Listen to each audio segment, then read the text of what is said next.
Assalamualaikum warahmatullahi wabarakatuh. Selamat malam teman-teman. Apa kabar hari ini? Kita tes dulu suaranya ya. Kita cek-cek audio dulu. Pastikan aman dulu nih. Buat teman-teman yang kalau udah dengar suara saya, boleh banget buat komen, biar kita bisa langsung go nih. Selamat malam teman-teman, selamat bergabung.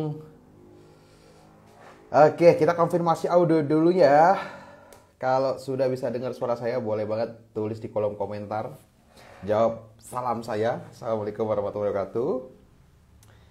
Selamat bergabung. Ada Kak Safira, Kak Khalid, Kak Ulfi. Banyak nih. Waalaikumsalam, Mas Fuad. Wah, udah ada yang bales. Ada Kak Era ya. Waalaikumsalam, aman suaranya. Alhamdulillah. Baik, alhamdulillah. Alhamdulillahilladzi arsala rasulahu bil huda wa dinil haqq liyudhhirahu 'ala dini kullih wa kafa billahi syahida. Asyhadu an la ilaha illallah wa la syarika lahu wa asyhadu anna Muhammadan abduhu wa rasuluh. Qala rabbi shrah li sadri wa yassir li amri wa hlul 'uqdatam min lisani yafqahu qawli. Alhamdulillah, syukurillah atas nikmat Allah yang luar biasa ya, sampai pada titik kehidupan kita yang sekarang yang kalau kita pikir-pikir kembali, merujuk ke belakang ya. Kalau mungkin kita sekarang ada di titik berat, dulu kita mungkin juga pernah ada di titik berat, tapi alhamdulillah terlewati gitu atas izin Allah. Alhamdulillah juga kita terlahir sebagai umat Rasul terbaik Muhammad SAW, yang berkat beliau kita semua bisa dengan lengkap, dengan sempurna mendapatkan ajaran Islam.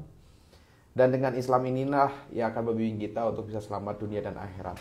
Dan di antara segudang nilai-nilai yang Rasul contohkan, salah satunya adalah tentang menjaga interaksi lawan jenis. Nah, malam hari ini bersama Ta'aruf Indonesia, saya Zaki. Salam kenal buat teman-teman semua. Senang sekali bisa bertemu di malam minggu ini. Jadi kita bisa nemenin malam minggu kamu. Ya mungkin kayaknya kalau malam minggu sepi gitu ya, tapi kita temenin. Kita akan ngobrol bareng-bareng, sharing bareng-bareng. So buat teman-teman semua, nggak usah sungkan kalau misalnya ada pertanyaan, boleh ditanyakan di kolom komentar di bawah. Bisa diklik question box-nya, kemudian tuliskan pertanyaannya. Buat teman-teman yang belum ada pertanyaan tapi pengen dibuka question box-nya, boleh dilihat, barangkali ada pertanyaannya cukup mewakili teman-teman semua, bisa di like nanti biar bisa kita bacakan ya. Boleh juga kalau boleh mau komen-komen juga boleh, seperti itu. Baik, alhamdulillah di malam hari ini menjadi spesial karena kita akan bahas tentang topik berdamai dengan penolakan. Siapa di sini yang pernah ditolak? Pertanyaan pertama langsung gak enak ya. Teman-teman pernah ada yang, jangan gitu deh, gini deh pertanyaannya. Di sini ada yang pernah ditolak atau menolak? Nah, kalau ini enak nih ya. Jadi nggak kelihatan gitu. Mana yang ditolak, mana yang menolak, pokoknya pernah aja gitu ya. Kak Aca ya, kalau terhalang restu apakah memang harus mengikhlaskan saja? Aduh, Kak Aca. First question-nya sangat dalam ya. Oke. Kak Aca ya, kita nggak bisa jawab panjang tapi kalau di sini Kak Aca. Oke. Kata Coffee Logic, saya ya pernah ditolak atau pernah menolak. Kemudian ada lagi nih, Kak Rini, aku sering ikut ta'aruf tapi malah disalahgunakan oknum mesum Pak. Waduh. Di mana nih ta'arufnya? Bahaya ya. Jangan diterusin kalau udah ada red flag gitu ya. Kak Era pernah, Kak Rizky Novia pernah, ada Berfitri. Iya kalau nggak jodoh susah. Oh tadi ya nanggepinnya di atas. Kak Lia Septiani, nggak tahu bang, belum pernah coba ajukan, belum pernah dapat pengajuan juga ya, berarti Kak Lia ya.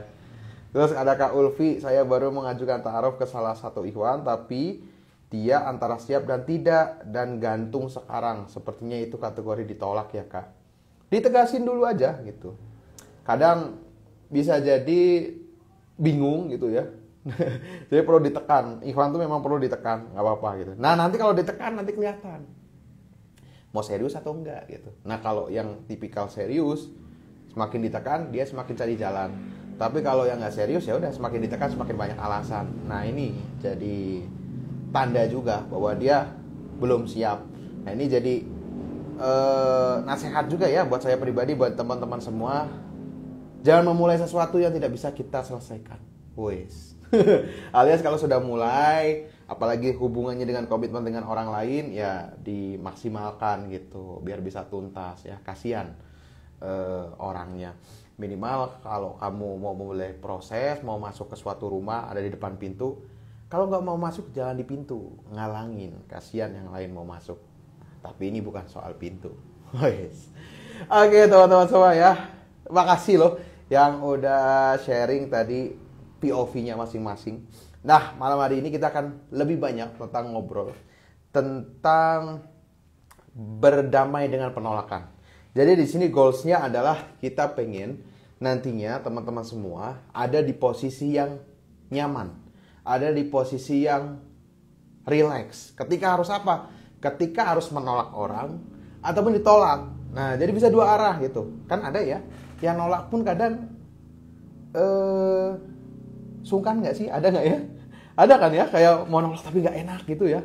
Bentar teman-teman.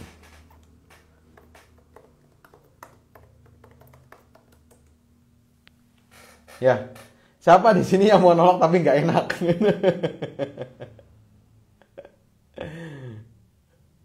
Ya, ada kan ya gitu ya. Jadi yang nggak enak itu bukan yang ditolak aja, tapi nolak juga nggak enak. Nah, makanya kita pengen goalsnya nanti teman-teman semua, baik menolak maupun ditolak, dua-duanya sama-sama nyaman dalam mengungkapkannya, dalam menerimanya gitu.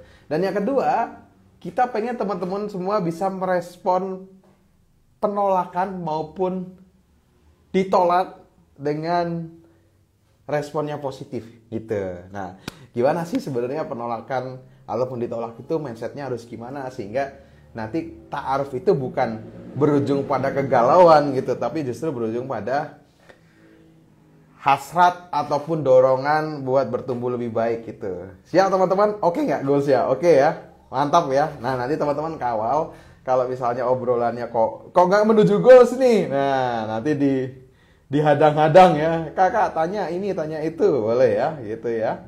Nah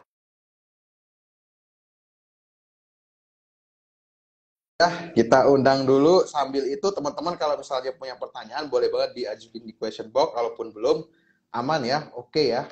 Gitu. Nah ini deh udah mulai terhubung nih. Assalamualaikum Ustaz. Kita cek dulu audionya. Sudah bisa dengar suara saya Ustaz? Cek. Ah, Suara saya masuk nggak, Mas? masuk. Ustaz Jafan. Ustaz Jafan mau saya panggil Ustaz apa Mas Jafan nih? Mas aja. Mas aja. Iya. Biar ngeblend ya. Karena dari Solo nih ya Mas Jafan. Alhamdulillah. Nah sudah bergabung dengan kita beliau Mas Jafan ataupun Ustaz Jafan yang biasa menemani juga teman-teman ta'aruf orang Indonesia kalau misalnya berta'aruf secara langsung ya, offline di daerah Solo dan Surakarta gitu ya Ustaz ya.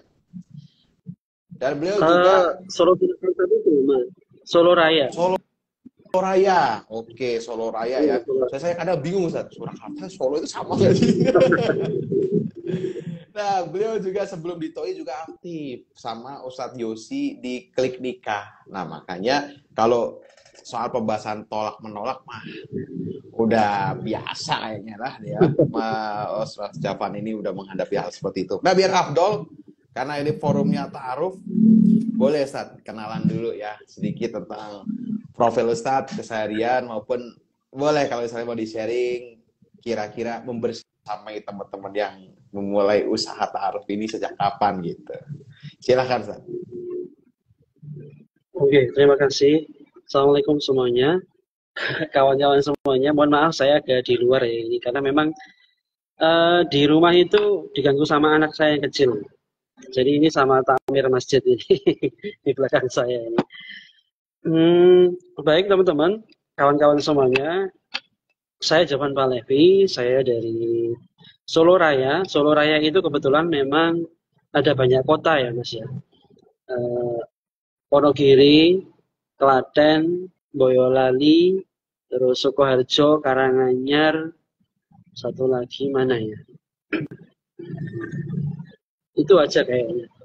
Satu lagi, udah itu aja kayaknya. Jadi ada beberapa kota yang kebetulan memang saya saya handle sendiri kebetulan dan alhamdulillah sampai sejauh ini lancar-lancar aja dan kadang juga sesekali saya ke Jogja. Ya ada kalanya memang di luar kota ini ada sih Mas, di Magetan, Jawa Timur juga ada. Ya tergantung pesanannya sebenarnya. Dan alhamdulillah saya sudah aktif diberi kemudahan oleh Allah untuk bergabung di dunia cinta, dunia pejuang cinta ya sejak tahun 2016-an kalau nggak salah. Dulu di klinik nikah sama Ustadz Yosi dan sekarang lebih banyak kita ke edukasi ke teman-teman yang belum nikah sih gitu. Gitu aja Mas Zaki perkenalannya. Oke, baik. Terima kasih Ustaz Jafan ya. Nah, buat teman-teman ya, kalau misalnya ada pertanyaan boleh banget. Namun sebelum itu kita bakal ngobrol juga dengan Ustaz Jafan dengan topik kita malam hari ini ya. Tadi saya udah sempat survei ya terkait dengan tema kita berdamai dengan penolakan gitu. Saya iseng-iseng tanya dari hal yang saya rasakan gitu, bahwa sebenarnya ternyata bukannya ditolak aja yang nggak enak, nolak juga kadang-kala nggak enak gitu, karena nggak tahu gimana caranya gitu. Nah, sebenarnya kalau kita ngomong-ngomong soal nolak ya dalam proses ta'aruf kan bisa aja kan memang nggak cocok gitu ya Ustadz ya. Ada satu hal Iya. yang akhirnya kita nggak nyaman, nggak suka. Nah kadang itu orang kalau ta'aruf modenya itu malah sungkan buat nolak gitu, karena kesannya kayak kalau ta'aruf harus jadi nih gitu, padahal kan nggak gitu ya. Nah kira-kira bagaimana sih cara menolak dalam proses ta'aruf yang tidak menyakitkan gitu, nggak bikin perasaan lawan ta'aruf itu sakit gitu, penolakannya bijak, nyaman gitulah buat kedua pihak. Ada nggak sih yang begitu? Silahkan. Mas Zaki, kalau boleh jujur ya, sebenarnya penolakan itu udah menyakitkan sebenarnya ya. Tapi kan memang kalau ada cara-cara yang bijak, ada cara-cara yang baik, kalau kita menolak seseorang. Ya sebenarnya di dalam agama kita itu kita tidak boleh menolak seseorang karena agamanya. Makanya di awal itu, kalau boleh saya sarankan Mas Adi, kalau kita suka sama seseorang, kita lihat wajahnya dulu. Kira-kira kita suka nggak sama dia? Kira-kira kita bisa cinta nggak sama dia? Kita bisa hidup bareng nggak sama dia? Kalau kita sudah suka sama wajahnya, baru kita lihat agamanya. Karena kalau kita itu lihat agamanya, baru lihat wajahnya, misal nih, oh agamanya baik, tapi kok wajahnya nggak masuk ya, ini berarti kita munafik dong. Ya beda kalau orang kita lihat wajahnya dulu, oh saya suka nih sama seorang, terus kita lihat agamanya, oh agamanya nggak baik, berarti kita nolak karena agamanya, ini diperbolehkan. Jadi yang kita garis bawahi adalah kita perlu alasan syar'i sebenarnya untuk menolak seseorang. Mas Adi? Aman, Ustaz? Halo? Halo. Suaranya masuk ya? Masuk? Masih? Normal?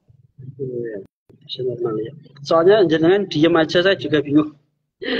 Oh, saya mute biar suaranya fokus ke audionya Ustadz gitu tadi. Oh gitu, oke. Berarti memang sebenarnya juga enggak. Saya lanjutkan ya Mas Zaki. Ya, silakan Ustadz. Jadi memang kita perlu menyampaikan sesuatu itu dengan kalimat baik. Kalimat baik itu ya dengan alasan syar'i. Alasan syar'i itu bermacam-macam ya. Bisa jadi dengan prinsip hidupnya yang tidak sesuai dengan prinsip hidup kita mungkin. Bisa jadi prinsipnya pengennya mendidik anak, misal ya, mendidik anak pengennya sekolah di sekolah Islami, ternyata si calonnya kita itu pengen biasa-biasa aja, ini nggak sesuai, nggak apa-apa kita tolak. Terus selain prinsip hidup itu, yang boleh kita tolak itu adalah rencana yang ke depan nggak jelas gitu. Misal orang ini sudah ta'aruf nih, tapi ternyata dia nggak siap gitu. Dia nggak punya rencana ke depan, planningnya ke depan nggak jelas. Atau mungkin ternyata dia sebelum ta'aruf ini, dia nggak izin sama ortunya. Jadi dia tidak punya rencana sama ortunya gitu. Ini boleh kita tolak, karena memang dia dalam kondisi yang tidak siap gitu. Ya, yang pertama tadi adalah prinsip hidup, yang kedua adalah tentang rencana ke depan, dan yang berikutnya adalah kalau sudah restu orang tua. Nah, ini paling yang harus kita perhatikan. Kalau memang orang tua tidak merestui, ya kita katakan apa adanya, Mas. Gitu. Jadi sampaikan apa adanya aja. Karena prinsip ta'aruf ini adalah kejujuran, keterbukaan. Dan yang kedua, setelah disampaikan alasan secara syar'i adalah tolong jangan mengulur waktu gitu. Kalau sudah disepakati 2 pekan, 3 pekan, ya jangan mengulur-ulur, jangan susah dihubungi, jangan slow respon dan sebagainya. Kita perlu menggantung gitu ya, Tata? Digantungin gitu ya? Iya, menggantung. Menggantung itu nggak boleh, itu zolim tuh namanya. Apalagi kalau dihubungi nggak bisa gitu. Saya pernah kok, Mas, itu awatnya tuh dihubungi nggak bisa. Saya minta jawaban di tanggal 30, ternyata dia ngirimnya di tanggal 30, tanggal 10 gitu. Itu 10 hari itu. Itu kasihan banget sama ikhwannya itu. Nungguin ternyata ditolak. Itu kan zolim banget kayak gitu. Jadi memang teman-teman kalau mau ta'aruf ya harus jelas nih, jelas kesepakatan di awal itu. Kapan memberikan jawabannya. Jangan diulur waktu. Dan yang ketiga, biar nggak sakit amat, ya ditolak itu sakit, tapi biar nggak sakit amat itu lewat perantara, Mas. Jangan sampai menyampaikan sendiri. Maksud saya menyampaikan sendiri lewat medsos kayak, atau mungkin lewat orang lain kayak, tolong lewat perantara aja. Insya Allah perantara itu akan memfilter lah bahasanya, akan mengedit kalimat-kalimat yang mungkin kurang sopan, kurang bijak dan sebagainya. Jadi lewat perantara itu insya Allah akan kita benahi lah kalimat-kalimat jenengan. Atau mungkin sudah kirim kalimat, ada nih kemarin sudah kirim kalimat tapi tetap saya benahi, Mas. Jadi 3 poin pokok itu ya kita bukan seseorang menyampaikan kalimat yang baik ya dengan alasan syar'i, dan yang kedua jangan mengulur waktu, dan yang ketiga lewat perantara. Insya Allah mereka akan menerima kalau kita itu menyampaikannya dengan baik.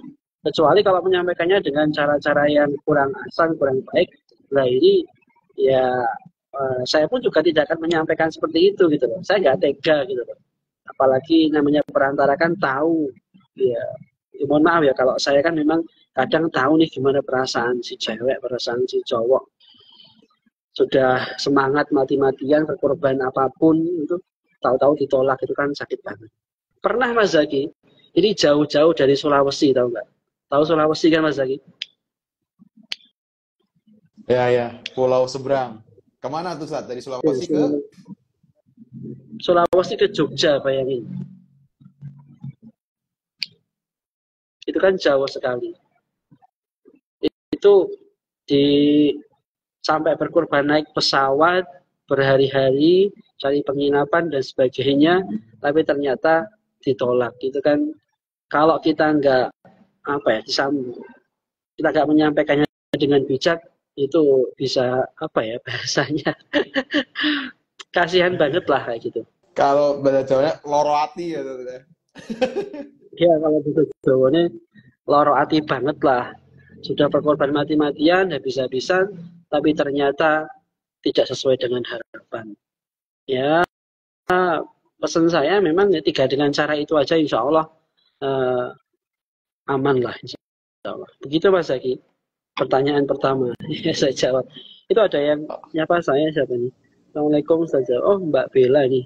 Yang kemarin udah solid Mas Arif nih. Waalaikumsalam Mbak Bella. Ya diperantari Ustadz ya berarti ya. Halo Mbak Bella. Iya, Alhamdulillah. alhamdulillah. Semoga Ini jauh ini, berkah jauh ini. pernikahannya Mbak Mbak Bella. Bella sama Mas Arif itu. Iya. Loh, ini juga ada yang nyapa saya. Masya Allah, Ustaz Jarwan Jazakallah sudah membantu pertemuan saya dengan suami 3 tahun yang lalu. Siapa ini? banyak banyak juga ternyata ya. Lupa saya. India. Kak Anin nih. Ya udah 3 tahun, habis 3 tahun udah banyak banget Ustaz. Yang baru-baru juga. Ya, Oke. alhamdulillah sudah banyak Mas lagi di TUI sudah ya kita berharap OTW 100 tapi yang di luar TOI juga banyak kebetulan memang di klinik nikah. Alhamdulillah ya. Nah itu buat teman-teman kalau di daerah Surabaya nanti sama Ustaz Jafan yang handle gitu. Baik, ternyata tadi ya penolakan itu wajar kalau misalnya sakit memang sakit sih gitu. Nah tapi tadi ada cara yang ahsan yang mungkin bisa mengurangi rasa bersalah kita seperti itu ya. Dengan beberapa cara yang tadi Ustaz Javan sebutkan, salah satu yang menariknya adalah dengan melalui perantara gitu ya. Karena nanti perantara bisa menjelaskan dengan bahasa yang lebih bisa netral dan diterima gitu ya, kondisinya lebih nyaman gitu buat didengar gitu. Nah, Betul sekali. Ustaz, kalau misalnya nolak ya, apalagi kalau orang-orang yang mau bertaraf ini biasanya profilnya itu orangnya itu memang orang-orang yang kalem, baik-baik gitu ya, nggak tegaan. Bener nggak sih nih teman-teman di sini? Jadi kan kadang kalau nolak tuh kadang terbebani, Ustaz, karena ngerasa kayak aku jadi bersalah sama dia gitu loh. Jadi kayak kesannya itu kita itu jahat gitu. Nah, sebenarnya gimana sih menghandle perasaan dari ngerasa bahwa jahat kalau nolak? Apalagi kalau penolakannya tadi dalam koridor yang memang boleh ya Ustadz ya. Tadi kan Ustadz jelaskan ya bahwa boleh buat nolak kalau misalnya ada tanda-tanda ini gitu. Nah, ini kalau nolaknya di area yang boleh, tapi gimana biar nggak ngerasa kayak aku jahat banget ya sama dia ya gitu. Sehingga kayak sungkan karena takutnya malah nikah tapi terpaksa gitu karena nggak enak, kan ini malah nggak enak gitu. Silakan Ustadz. Iya, kalau rata-rata kan yang nolak kan ahwat ya Mas Zaki, bukan ikhwan ya. Bener nggak ini? Bisa Ya, jadi ya. Iya. Karena rata-rata emang gitu Mas Zaki. Yang saya taruhkan itu rata-rata yang nolak ahwat. Ya memang ini hal yang tidak bisa kita lepaskan dari kehidupan kita. Jadi masalah nggak enakan itu adalah hal yang sementara sebenarnya. Tapi pernikahan adalah hal-hal yang kita inginkan selamanya. Sehidup sesurga dan kita pengen. Jadi perasaan nggak enak sementara ini adalah hal-hal yang nggak perlu kita pusingkan sebenarnya. Nggak enak itu wajar dan muncul pasti. Tapi ya namanya perasaan juga sementara, jadi nggak perlu diribetkan Mas Adi. Kalau jenengan mau nolak dan nggak enak, ya tadi saya sampaikan lewat perantara tadi. Misal ada merasa bersalah, merasa kejam, jahat dan sebagainya, itu cuma perasaan sementara dan yang saya katakan tadi tidak lama. Jadi ya kembali fokus berikhtiar cari jodoh lagi itu aja. Itu Mas Zaki. Oke, baik. Ustadz, Afwan, boleh nanti kalau pas menjawab mic-nya agak didekatkan ya, Ustadz ya? Biar lebih maksimal. Sini. Nah, ya, lebih empuk begitu.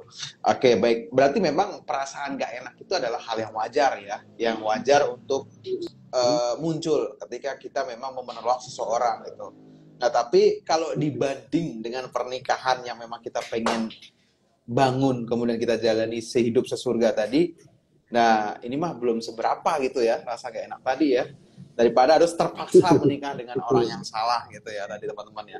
Jadi bisa minta bantuan orang lain, orang ketiga ya. Mungkin teman-teman yang belum download TOI, belum daftar di Tarfol Indonesia, sekarang masih berproses, pengen nolak, bingung nggak ada perantaranya, kalau di Tarfol mah ada gitu. Nah mungkin boleh disampaikan dari bapaknya gitu ya, atau minta tolong siapa gitu, itu bisa juga ya teman-teman ya. Oke, itu tadi tipsnya dari Ustadz Jafar. Nah kita tadi udah ngomongin tentang dari sudut pandang yang nolak, sekarang dari sudut pandang yang ditolak nih. Nah, kalau misalnya dalam ta'aruf ya, karena juga ada saat yang ekspektasinya dalam berta'aruf itu bahwa seluruh orang yang dita'aruf itu nggak mandang sesuatu gitu loh. Jadi kayak mau menerima apa adanya gitu. Sehingga kayaknya kalau ditolak itu, ini kok nggak ta'aruf banget sih, masa aku ditolak gitu.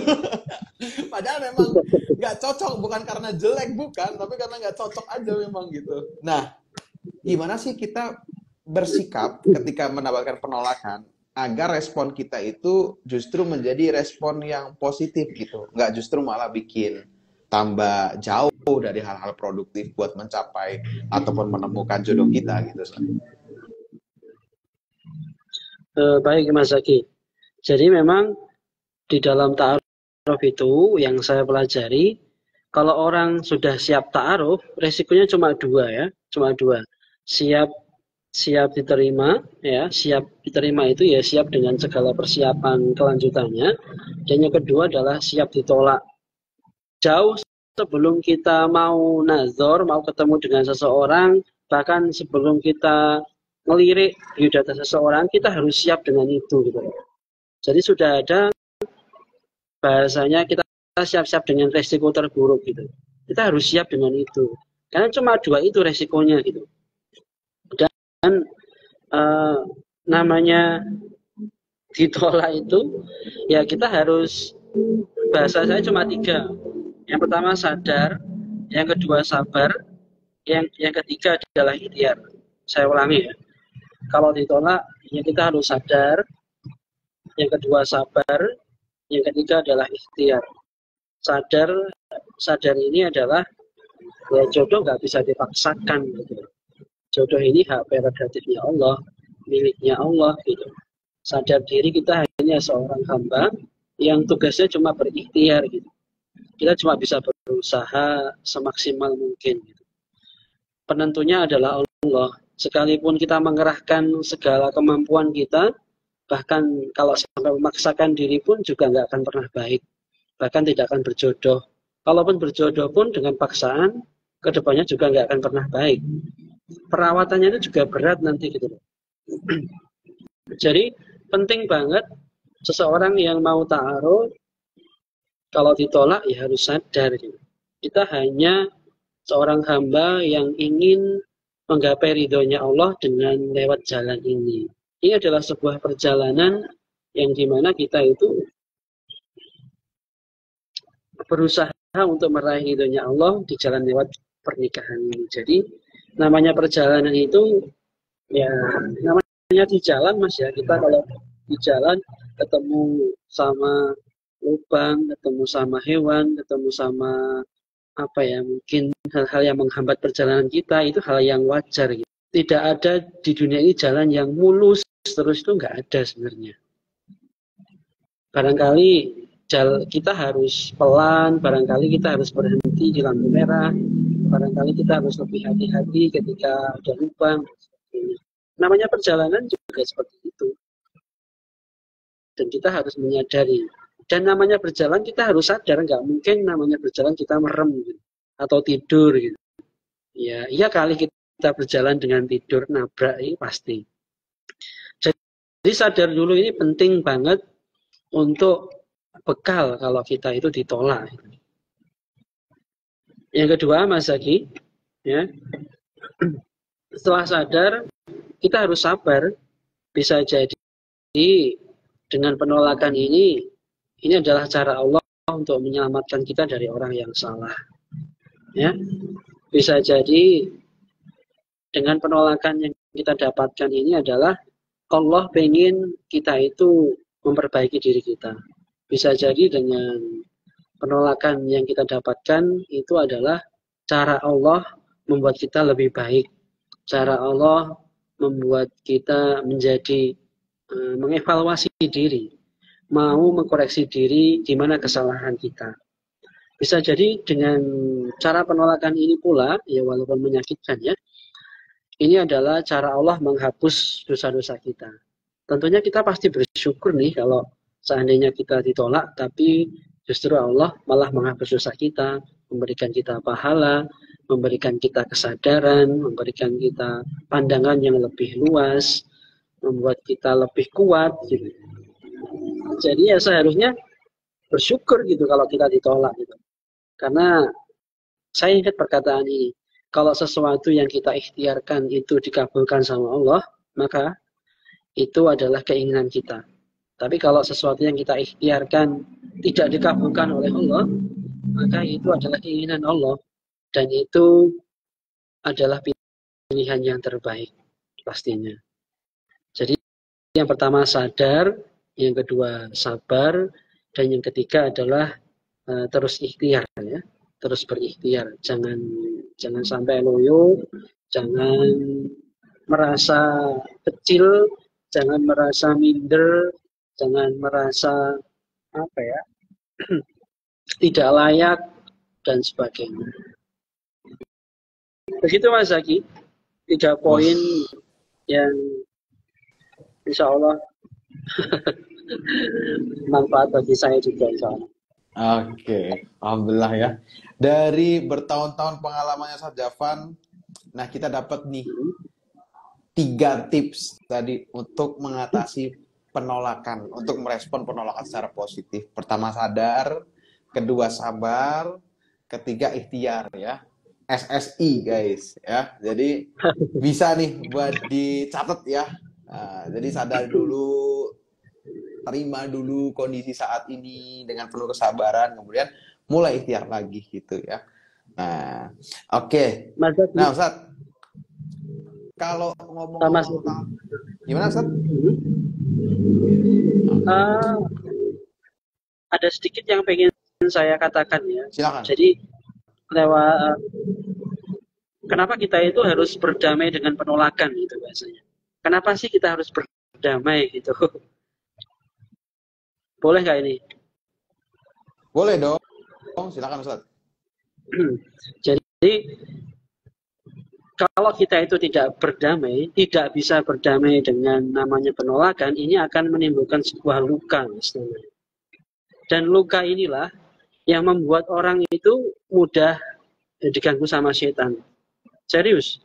Orang yang terluka hatinya, orang yang masih memendam luka, masih saja betah ya, menyimpan luka di hatinya, ini sangat berpengaruh dengan dirinya, keterjagaan dirinya atas gangguan setan. Dan kalau sudah diganggu setan, luka ini akan semakin besar Mas Zaki. Dan dampaknya kalau luka sudah menjadi besar, ini akan timbul rasa ketidakpercayaan sama Allah. Ini bahayanya di sini. Sudah tidak percaya diri, tidak percaya sama Allah, dan akhirnya 2 hal inilah yang menutupi rahmat kita, menutupi jalan kita untuk mencari jalan kita dari rahmat-rahmatnya Allah. Takutnya kalau luka ini semakin membesar, kalau kita itu nggak berdamai dengan sebuah luka, dengan penolakan ini, takutnya muncul teori-teori yang bahasanya merugikan diri kita sendiri. Misal nih, ada kan teori persamaan Mas Zaki. Teori persamaan itu adalah, aduh semua cowok itu sama aja deh, pasti ngelihat fisiknya doang. Pasti yang dilihat cuma cantik aja. Aduh cowok itu yang pasti yang dilihat cuma hartanya doang. Ini teori persamaan sih. Nggak boleh kayak gitu. Atau juga muncul teori perbandingan Mas Zaki. Teori perbandingan itu adalah ketika dia terluka, dia disakiti oleh seseorang, dan ada orang yang pengen masuk dalam kehidupannya, dia bandingin sama orang lain yang dulu. Wah ini nggak lebih baik dari mantanku dulu. Wah ini kayaknya ini jahat nih, kayaknya ini lebih soleh dan sebagainya. 2 teori ini berbahaya Mas Zaki.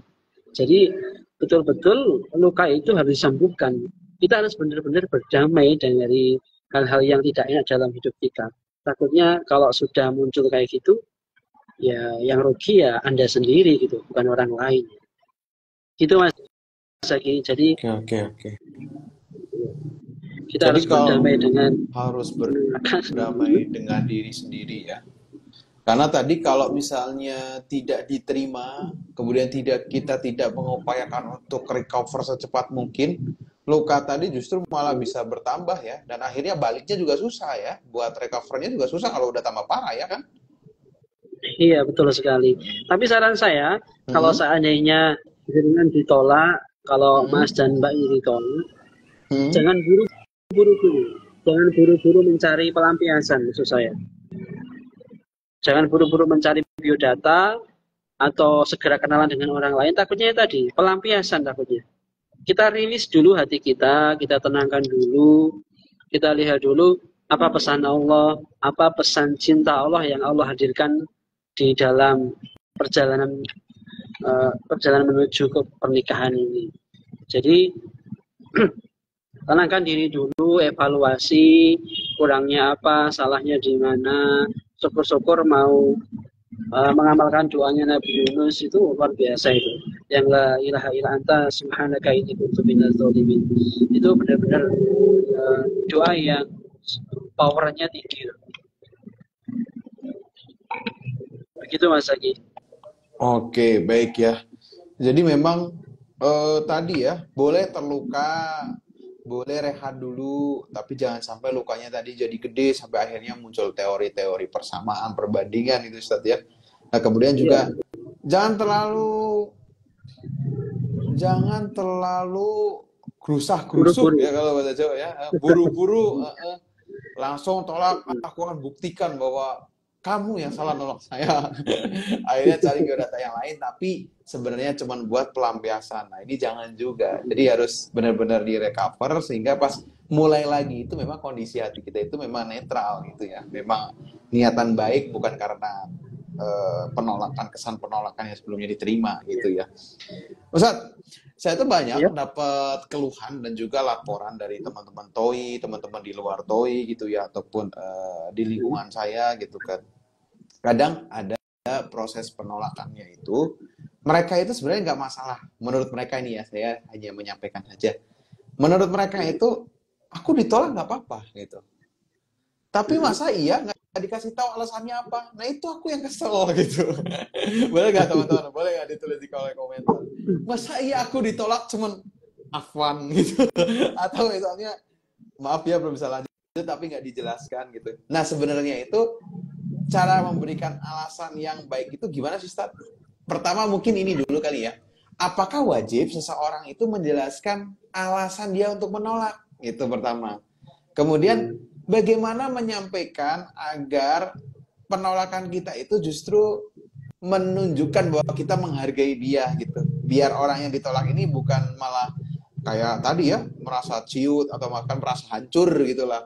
Justru kan ini kan kalau saya lihat berarti kalau dari penjelasan Ustadz ini kan sebenarnya bisa jadi ladang ibadah juga ya. Karena kalau kita nolak dengan cara yang baik, orang bisa sadar tadi. Nah, ini bisa bangkit malah justru gitu ya. Nah, gitu Ustadz. Kepanjangan nih kayaknya saya ya. Tapi kurang lebih ya, begitu Ustadz. jadi Bisa ditangkap ya Ustadz ya. bisa-bisa. Nolak Silakan. itu harus pakai alasan, Mas. Harus pakai. Tidak boleh tidak. Ya, walaupun jadi ini menyakiti dan sebagainya, ya memang menolak itu sudah memang menyakiti. Jadi ya jangan heran dan jangan ragu gitu. Tetap beri alasan yang syar'i gitu.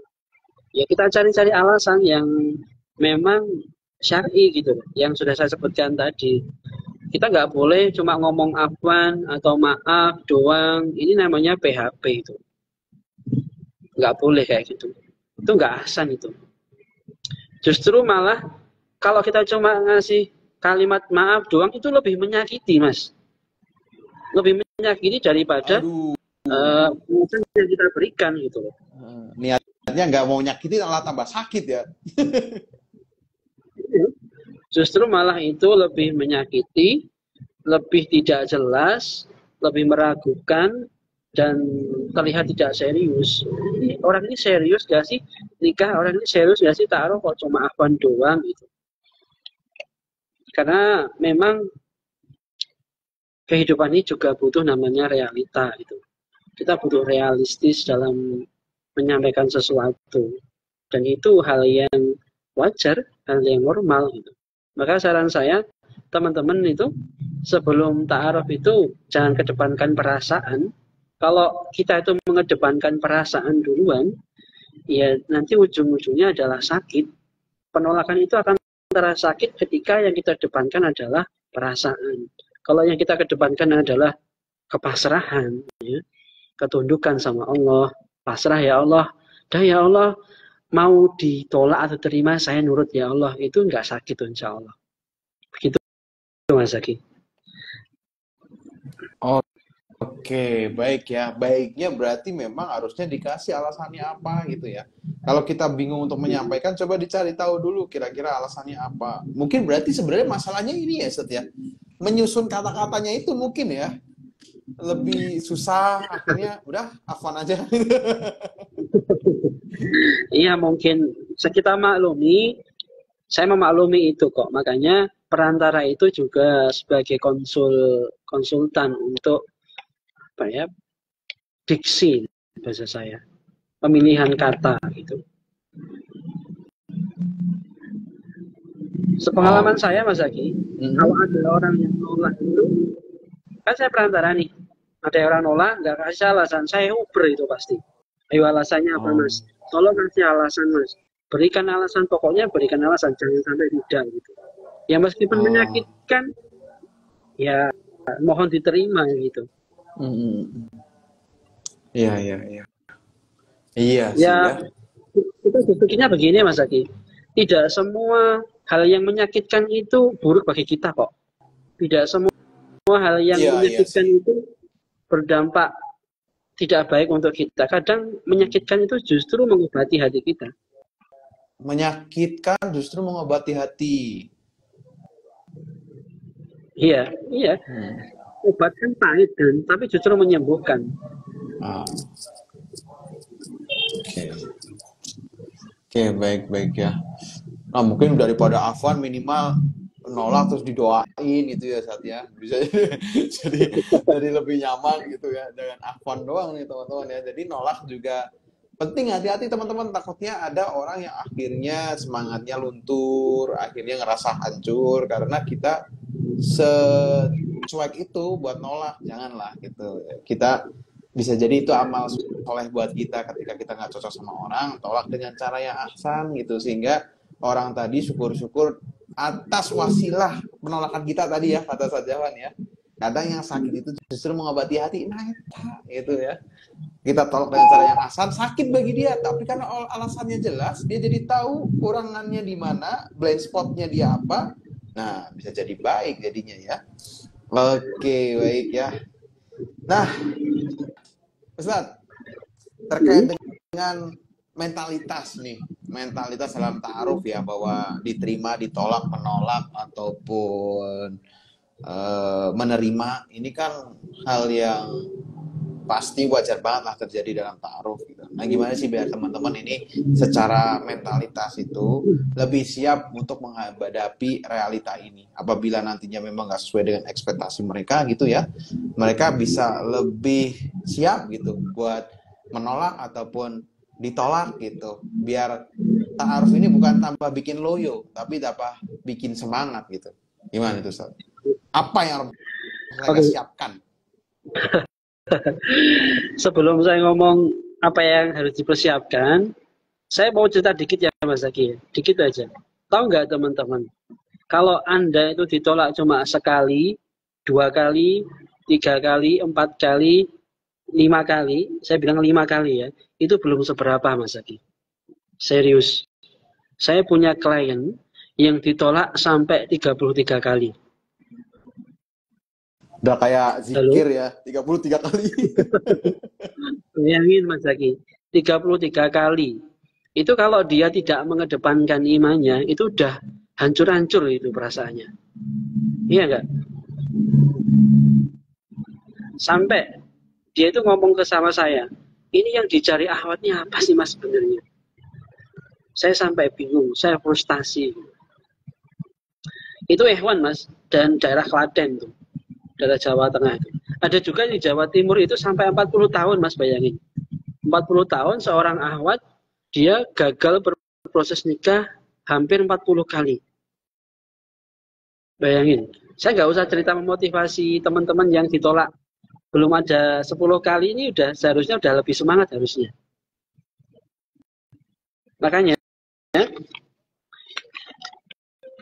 hal yang perlu kita persiapkan itu untuk menghadapi atau membuat mentalitas kita itu bagus itu sebenarnya di awal itu jangan menyandarkan taruh kita atau proses kita itu dengan kemampuan kita gitu. Ya. Jangan sampai kita tuh menyandarkan dari kemampuan kita, ketampanan kita, kecantikan kita, bahkan kemapanan kita, harta yang banyak, dukungan orang tua, keindahan fisik itu hanyalah hal-hal yang sifatnya zohir bagi saya, sifatnya bisa dilihat gitu. Tapi hal-hal yang tidak bisa dilihat itu adalah takdirnya Allah. Jadi mentalitas pertama kita adalah kita harus yakin dulu bahwa 90% dari proses ini adalah takdirnya Allah gitu. Dengan mentalitas seperti itu, kita akan menjadi orang yang banyak pasrahnya, bukan banyak ngeyelnya. Kita akan menjadi orang yang banyak taatnya, bukan protesnya.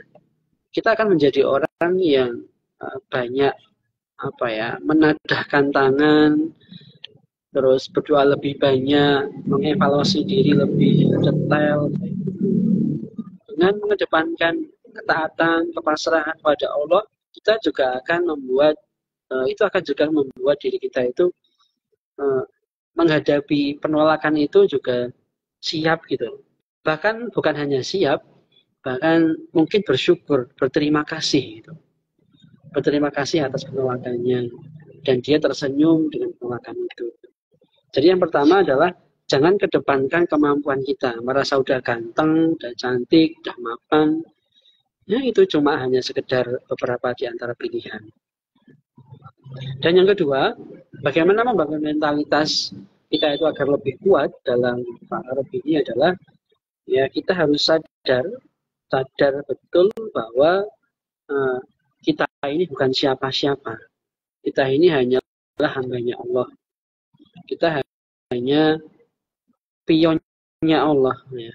Kita hanya wayangnya Allah. Terserah Allah mau nanti naruhnya di mana, dengan siapa, ketemu dengan ini, ketemu dengan itu terserah Allah dong, miliknya Allah.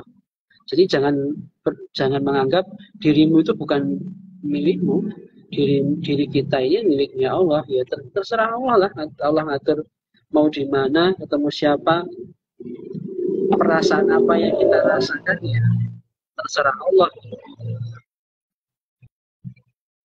Teman-teman, ini sangat-sangat relate banget. Saya pernah ketemu dengan seseorang yang, mohon maaf saya cerita dikit ya, itu sangat mengandalkan kemampuannya. Dia udah S3, bayangin, profesor, dia sudah kaya, dia mempunyai banyak pabrik, bayangin, mobilnya bagus, dan pokoknya secara harta itu dia nggak kurang. Iya. Bukan hanya itu, tapi kayak mustahil lah boleh ditolak gitu ya. Iya, dia merasa dia itu sudah bisa mendapatkan segalanya, mendapatkan cewek sesuai dengan keinginan dia itu kayaknya dia merasa mudah gitu. Tapi ternyata Mas, sampai usia hampir 40 tahun dia nggak mendapatkan wanita yang didambakannya, atau tidak ada satupun wanita yang mau dengannya. Gitu. Dan ini nyata, ini real banget gitu. Setelah saya telusuri memang orang ini ternyata mentalitasnya salah nih. Dia terlalu mengedepankan ini. Dan Allah memberikan penolakan, memberikan sebuah jalan-jalan yang seperti itu, ternyata Allah itu pengen dia itu sadar gitu. Ini real banget Mas. Dan ternyata juga setelah saya analisis ya, bukan hanya itu juga masalahnya. Ini kaitannya dengan judulnya ini ya. Ternyata dia itu tidak bisa menerima, atau cewek tidak bisa menerima dia itu ternyata belum bisa berdamai dengan masa lalunya. Serius, ternyata dia itu ditinggal nikah sama seorang wanita yang dulu dicintainya, dan sampai sekarang dia belum bisa melupakannya. Nah ini alasan banget kenapa ya kita memang harus punya mentalitas yang kuat ya. Kita harus punya mentalitas yang sebagai seorang muslim itu ya wa amilus sholihah gitu loh. Kita harus punya mentalitas membangun kesadaran di awal untuk beramal kepada Allah. Kita hanya beramal kepada Allah, insya Allah Allah yang akan bangun, Allah yang akan kuatkan, Allah yang akan temani, dan Allah yang akan pertemukan dengan caranya. Allah yang akan pertemukan dengan cara indahnya, gitu Mas. Baik, alhamdulillah ya, insya Allah ya tadi ya diangkat kisah-kisah real teman-teman yang memang ditemui di lapangan begitu adanya, dan ini bisa menjadi refleksi kita semua ya, bukan buat menakut-nakuti atau bagaimana, tapi lebih ke mengambil ibrah pelajaran dari kisah-kisah tadi gitu ya, bahwa ada beberapa pandangan-pandangan yang kurang tepat sehingga akhirnya mempersulit kita. Dan tadi langkah kita tidak menerima penolakan itu bisa berujung fatal ketika akhirnya justru kita gagal untuk mengobati luka yang ada, akhirnya abai, terpendam menjadi lama, justru malah makin parah ya. Apa akhirnya kayak tadi ya, justru kita lupa dan juga jauh dari rahmat Allah ini yang bahaya seperti itu. Ya, mungkin kita ya, Ustaz? Ya, saya menyampaikan dikit aja. Jadi itu justru malah ya kalau kita ditolak, kita bersyukur dan kita lebih dekat dan ingat sama Allah, justru ini namanya keberkahan. Ya. Semakin dekat, semakin ingat, ya, semakin nikmat sama Allah, justru inilah berkah namanya. Ini bukan menyakitkan ini. Itu ada yang tanya, Mas Zaki, akhirnya menikah nggak itu? Ya, alhamdulillah menikah, Mbak. Yang 33 kali itu alhamdulillah menikah. Yang 40 kali gagal itu juga alhamdulillah menikah. Jadi kawan-kawan ya jangan minder kalau baru sekali, 2 kali itu hal yang wajar lah. Anda belum sampai 30 kali kan. Dan ini Mas Zaki, ini saya mau cerita real ini. Saya punya teman, seorang habis Quran Mas Zaki. Halo? Halo ya Ustaz. Bayangin, seorang habis Quran, dia anaknya Ustadz besar bayangin. Kiai lah, kiai pondok lah. Ganteng, kaya, sudah pokoknya perfect lah bagi saya. Tapi ternyata di dalam perjalanan menuju pernikahannya dia ditolak sampai 16 kali bayangin. Untuk kurang gimana coba? Untuk spek yang kita pikir ya alah sama merem juga bisa gitu ya. Iya. Saya juga mikirnya gitu. Orang kayak gini tuh tinggal merem, tinggal milih doang, ini langsung bisa. Tapi ternyata Masya Allah, Allah takdirkan perjalanan cintanya itu indah. Sampai 16 kali dia ditolak sama seorang akhwat. Kurang piye coba? Kurang gimana coba? Jadi kalau menyandarkan dari kemampuan kita itu sebuah kesalahan banget itu. Dan bersyukur kalau kita itu diingatkan di awal gitu. Untungnya di awal gitu, bukan di perjalanan atau di perawatan pernikahan kita. Itu Mas Zaki. Masya Allah ya, alhamdulillah banget ya kita dapat materi yang luar biasa, daging banget dan banyak pengalaman yang dari kasus real ya, sehingga kita bisa lebih ya ternyata tadi ya penolakan itu nggak selalu buruk teman-teman, ketika akhirnya tadi malah justru mendekatkan diri kita kepada Allah. Nah itulah tanda keberkahan dari perjalanan ikhtiar yang kita jalani gitu ya. Jadi berkah itu bukan berarti berhasil nikah aja gitu ya Ustadz ya, tapi juga kalau ditolak kemudian kita justru malah tambah dekat sama Allah, nah itu juga berkah gitu. Daripada tadi akhirnya nikah justru pas udah sah merawat cintanya justru PR-nya lebih banyak karena memang ternyata dipaksakan tadi seperti itu ya. Oke. Nah Ustadz, ini mungkin jadi pertanyaan penutup ya Ustadz dari Mas Fuad. Apa tanda bahwa kita siap secara emosi untuk memulai ta'aruf kembali setelah mendapatkan penolakan sebelumnya? Nah ini kayaknya cukup penting ya, dari poin akhirnya kita menerima penolakan, kemudian saat kita mau memulai lagi berproses, ada nggak sih tanda bahwa kita itu memang sudah siap atau sebenarnya ini pelampiasan aja gitu? Iya, kalau menurut saya Ya semoga ini jawaban bisa membantu ya Mas Aki. Karena jawabannya tidak selalu benar. Jadi kalau di edukasi pernikahan itu, kita itu benar-benar siap secara emosi, secara perasaan, secara mental, secara psikis adalah ketika kita ngomong alhamdulillah, kita kita ngomong alhamdulillah dan sampai mendoakan orang yang menolak kita. Jadi sampai kita itu mengatakan sesuatu yang positif sama orang yang menolak kita. Misal orang yang menolak kita sudah nikah nih, misal kita doakan, sakinah mawaddah warohmah, sehidup sesurga kayak gitu. Sampai segitu. Dan itu pertanda kita itu sudah benar-benar siap. Bukan merasa siap, bukan cuma dianggap siap, tapi benar-benar saat itu hati kita itu benar-benar ridho atas takdir Allah. Kita sudah benar-benar pasrah atas apa yang Allah berikan dalam hidup kita. Dan itu bukan hanya siap, justru bukan hanya siap ya, tapi justru itu adalah tanda bahwa Anda ini sudah layak secara emosi. Gitu Mas Adi. Oke, baik ya.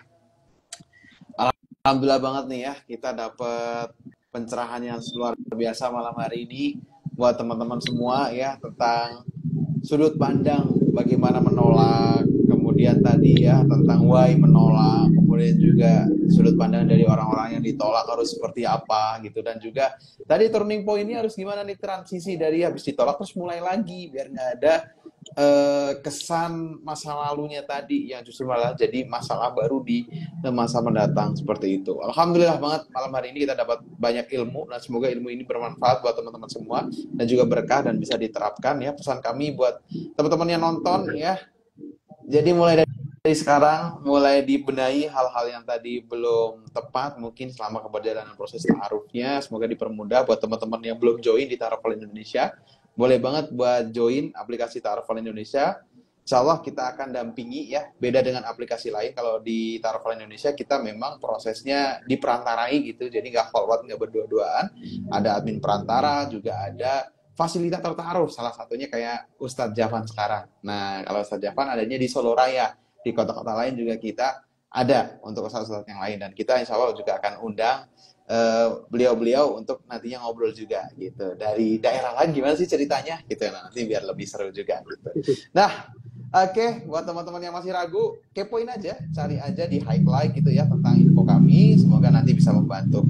Ustadz Jafan, terima kasih banyak, jazakallah khairan atas waktu dan kesempatannya, dan sudah berbagi banyak cerita positif buat teman-teman semua. Saya juga banyak melihat ya reaksi dari teman-teman. Gimana teman-teman? Kesannya apa nih setelah dengar materi dari Ustadz Jafan ya? Boleh ditulis di kolom komentar ya. Saya juga tadi melihat banyak banget buat teman-teman yang kayak akhirnya alhamdulillah gitu ya, mind blowing. Kemudian juga wah baru sadar gitu ya dari emot-emotnya itu ternyata begitu harusnya gitu. Nah buat teman-teman kalau dapat insight, ya Ustadz? Madiun ada nggak itu? Ada yang tanya Madiun atau enggak? Kalau Madiun tadi ikutnya Solo Raya ya Ustadz ya? Iya, tapi kalau Madiun itu dekat dengan rumah saya asli, Mas. Magetan rumah saya. Oh. Jadi ya, seandainya mau di Madiun, insya Allah saya datangi, insya Allah. Oke. Bisa ya. Alhamdulillah tuh bisa dibantu ya. Untuk Kak Ais ya. Semoga dipermudah. Baik, alhamdulillah. Terima kasih teman-teman semua yang sudah bersamai dari awal sampai akhir sesi live-nya. Jazakallah khair Ustadz Jafan. Semoga sehat selalu. Teman-teman, kami mohon doanya. Semoga Ta'aruf Indonesia dan seluruh orang yang terlibat di dalamnya ya, Allah berikan kemudahan buat bisa membersamai teman-teman semua. Kami juga butuh banget banyak doa dan juga support buat teman-teman semua agar tetap bisa eksis dan juga bisa bantu teman-teman semua ke depannya. Kalau ada masukan, ada saran, boleh banget ya disampaikan, boleh lewat DM, boleh nomor CS gitu ya. Semoga nanti bisa membantu kita untuk mengembangkan TOI ke depannya. Dan buat teman-teman juga bisa ambil bagian buat memperkenalkan TOI ke orang-orang terdekatnya, ataupun kalau punya komunitas kita bisa bekerja sama buat bisa bikin kajian pranikah gitu ya. Semoga lebih banyak yang bisa kita jangkau, lebih banyak orang yang bisa dibantu insyaallah. Kurang lebihnya mohon maaf. Kita tutup dengan doa kafaratul majelis. Subhanakallahumma wa bihamdika asyhadu an la ilaha illa anta astaghfiruka wa atubu ilaik. Assalamualaikum warahmatullahi wabarakatuh. Terima kasih Ustadz. Selamat istirahat teman-teman. Selamat berakhir pekan.